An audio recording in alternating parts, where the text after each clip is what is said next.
بسم اللہ الرحمن الرحیم. السلام علیکم ورحمۃ اللہ وبرکاتہ.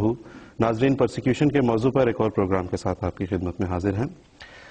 اس پروگرام میں ہم اس پرسیکیوشن کا ذکر کرتے ہیں جو کہ جماعت احمدیہ سے تعلق رکھنے والے معصوم احمدیوں کو دنیا کے بعض ممالک میں بالخصوص پاکستان میں درپیش ہیں، اور ہم یہ بھی دیکھتے ہیں کہ اس پرسیکیوشن کے پیچھے جو وجہ ہے وہ دراصل وہ پروپیگنڈا ہے، خاص طور پہ وہ پرسیکیوشن جس کا عوام الناس کی طرف سے سامنا کرنا پڑتا ہے احمدیوں کو. اس کی وجہ وہ پرسیکیوشن، وہ پروپیگنڈا ہے جو کہ سال ہر سال سے مذہبی انتہا پسندوں کی طرف سے کیا جاتا ہے اور عوام الناس کو مشتعل کیا جاتا ہے اس حد تک کہ وہ معصوم احمدیوں کی جان تک لینے سے نہیں چوکتے. آج کے پروگرام میں میرے ساتھ یہاں پہ تشریف رکھتے ہیں مکرم محترم مولانا عطاء المجیب راشد صاحب. آپ امام مسجد فضل لندن ہیں اور جماعت احمدیہ برطانیہ کے مبلغ انچارج ہیں. اور آپ کے ساتھ تشریف رکھتے ہیں مکرم محترم نصیر احمد قمر صاحب. آپ الفضل انٹرنیشنل کے مدیر اعلیٰ ہیں اور ایڈیشنل وکیل الاشاعت بھی ہیں. اور آج ہمارے ساتھ اس پروگرام میں آڈینس بھی ہے جو کہ ان کو سوال پوچھنے کا بھی موقع دیا جائے گا. تو پروگرام کا ہم آغاز کرتے ہیں اور سب سے پہلے ہم ذکر کریں گے لیا میں، پاکستان کے شہر لیا سے تعلق رکھنے والے ان 4 معصوم احمدی بچوں کا جنہیں صرف اور صرف اس لیے غیر قانونی طور پر حراست میں رکھا گیا ہے کہ وہ جماعت احمدیہ سے تعلق رکھتے ہیں. ان کے اوپر ایک بے بنیاد الزام لگا کر انہیں کئی مہینوں سے اس لیے حراست میں رکھا ہوا ہے کہ وہ ایک بے بنیاد الزام ہے جو کہ نہ ثابت ہو چکا ہے، نہ ان کو کسی عدالت میں لے کے گئے ہیں، نہ کہیں پہ ان کو ٹرائی کیا گیا ہے. اور یہ غیر قانونی حراست اس لحاظ سے ہے کہ بہرحال پاکستان میں بھی کوئی ایسی ٹرمز ضرور ہیں کہ جس کے تحت آپ کسی کو حراست میں کب تک رکھ سکتے ہیں اور تفتیش کس طریقے سے کی جاتی ہے، لیکن کہ ہر چیز کو بائی پاس کرتے ہوئے انہیں حراست میں رکھا گیا ہے. اس سلسلے میں human rights commission of Pakistan نے ایک فیکٹ فائنڈنگ کمیشن بھی وہاں پہ بھیجا. کچھ پروگرام پہلے ہم نے ان سے جو ٹیم لیڈر تھے اس فیکٹ فائنڈنگ کمیشن کے، ان سے بات بھی کی اور انہوں نے ہمیں بتایا بھی کہ وہاں جا کے انہیں یہ پتہ چلا کہ کوئی ایسا جواز نظر نہیں آ سکا انہیں جس کی وجہ سے انہیں ان بچوں کو، معصوم بچوں کو زیر حراست رکھا گیا ہے. ہم نے بات کی کچھ دیر پہلے جناب آئی اے رحمان صاحب سے جو کہ جنرل سیکریٹری ہیں human rights commission of Pakistan کے. اس وقت ہم وہ گفتگو آپ کے سامنے پیش کریں گے. آئی اے رحمان صاحب کے تعارف کے طور پر میں یہ بھی بتاتا چلوں، جیسا کہ میں نے بتایا کہ اس وقت وہ جنرل سیکریٹری ہیں human rights commission of Pakistan کے. اس سے پہلے وہ پاکستان آبزرور کے مدیر اعلیٰ رہے اور ضیاء الحق کے زمانے میں اس ذمہ داری سے مستعفی ہوئے. پھر پاکستان کے موقع جریدے ویو پوائنٹ کے مدیر بھی رہے ہیں. انسانی حقوق کے حوالے سے ان کی خدمات کو دنیا بھر میں سراہا جاتا ہے. اس وقت ہم گفتگو سنیں گے آئی اے رحمان صاحب سے.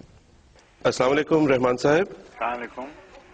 جی رحمان صاحب، ہم آپ سے بات کرنا چاہتے ہیں لیا میں جو احمدی بچے اس وقت زیر حراست ہیں، جی تو انہیں ایک ایسے الزام میں زیر حراست رکھا ہوا ہے جو ان پر ثابت نہیں ہوا. جی جی تو پاکستان کی جو لا انفورسنگ اتھارٹیز ہیں ان کے پاس کیا جواز ہے اس حراست کا؟ دیکھیے، یہ بچے جو ہیں جن کو گرفتار کیا گیا جی اور جنوری سے اب تک وہ ڈیرہ غازی خان کی جیل میں پڑے ہوئے ہیں، جی ان کے ساتھ ایک بزرگ آدمی کو بھی پکڑا ہوا ہے.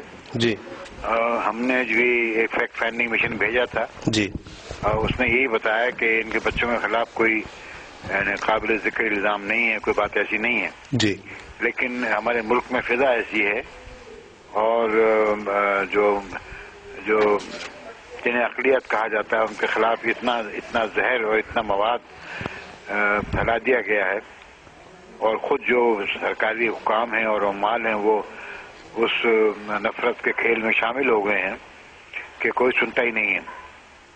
یہ بچے بڑے قسم پرسی کی حالت میں وہاں پہ جیل خانے میں رکھے گئے ہیں.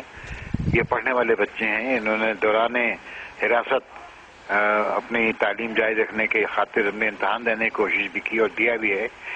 ابھی پچھلے دنوں ایک بچے کی بیماری کی وجہ سے بڑی تشویش تھی کہ وہ بیمار ہو گیا، ٹائیفائڈ ہو گیا اس کو، اور اس کو فوراً ہسپتال لے جانا چاہیے تھا، لیکن اس میں تاخیر کی گئی اور شاید ابھی تک نہیں لے کے گئے.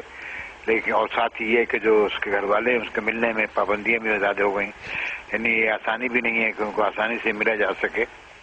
تو جی رحمان صاحب، ہماری بھی جو لیٹسٹ رپورٹ ہمارے پاس ہے اس کے مطابق بھی یہی ہے کہ اس کو علاج معالجے کی سہولت مہیا نہیں کی گئی. یہ ابھی تک نہیں کی گئی. اور یہ پوچھنا میں یہ چاہ رہا ہوں کہ وہ بچہ ٹائیفائڈ کے مرض میں مبتلا ہے، جو دوسرے دوست آپ نے بتایا کہ ان کے ساتھ زیر حراست ہیں وہ دمے کے مریض ہیں، ان کو ان کی کوٹھڑی سے باہر نکلنے کی، تازہ ہوا میں جانے کی بھی اجازت نہیں ہے. اس حراست کو کیا کہیں گے؟ یہ بڑا ظلم ہے اور یہ انتہائی یعنی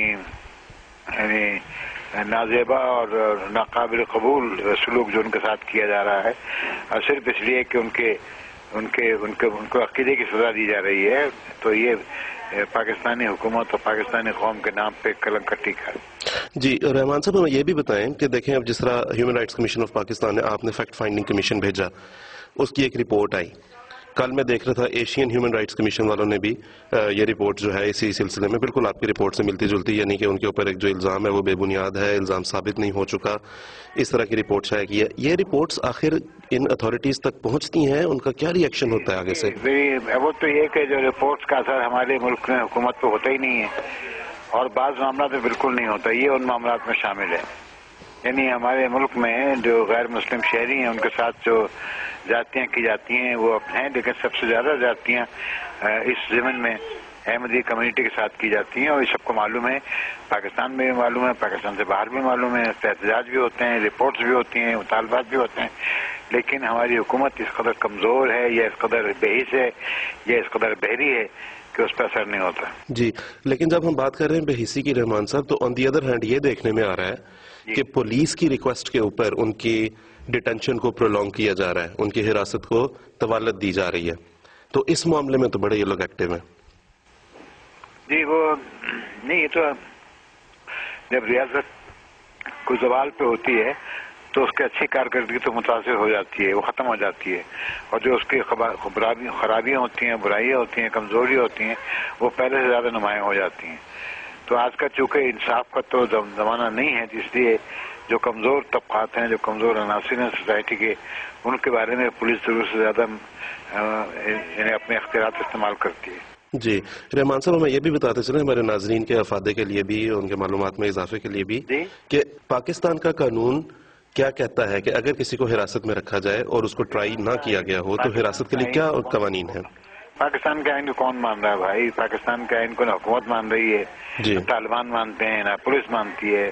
اور میں نے بحث کیا نا کہ جو گارنٹیز آئین میں پاکستانی شہریوں کو ہیں اس کی پرواہ نہیں کرتے لوگ، اور دیکھیں نا ان کو ایک پہلے اقلیت قرار دے دیا آپ نے، پھر اس کے بعد ان کے ساتھ زیادتیاں جو ہوتی ہیں تو اس کا مداوع ہو نہیں سکتا. عدالتیں بھی ان کے خلاف فیصلے کرتی ہیں، وہ بھی پریجوڈسڈ ہیں. جی بہت بہت شکریہ رحمان صاحب اس اپڈیٹ کا. یہ تھی ناظرین وہ گفتگو جو کچھ دیر پہلے ہم نے ریکارڈ کی مکرم محترم آئی اے رحمان صاحب کے ساتھ، جو کہ جنرل سیکریٹری ہیں human rights commission of Pakistan کے، اور انہوں نے اس میں ذکر کیا بڑی افسوسناک جو تفصیلات ہیں. ظاہر ہے ان میں سے 4 بچے ہیں جن میں سے 3 کی عمر 14 سال ہے، 1 کی عمر 19 سال ہے. ان میں سے ایک اس وقت جو ہے وہ ٹائیفائڈ کے مرض میں مبتلا ہے، اس کو علاج معالجے کی سہولت مہیا نہیں کی جا رہی، اس کو ہسپتال لے جانے کی اجازت نہیں ہے، وہاں پر کسی معالج کسی ڈاکٹر کو آنے کی اجازت نہیں ہے. اس کے گھر والوں کو بھی کہ اسے کوئی ایموشنل کوئی مورل سپورٹ ہی دے دیتے، انہیں بھی اجازت نہیں ہے، اور بڑی دقت ہے اس چیز میں کہ وہ جا کے صرف اس سے ملاقات بھی کر سکیں.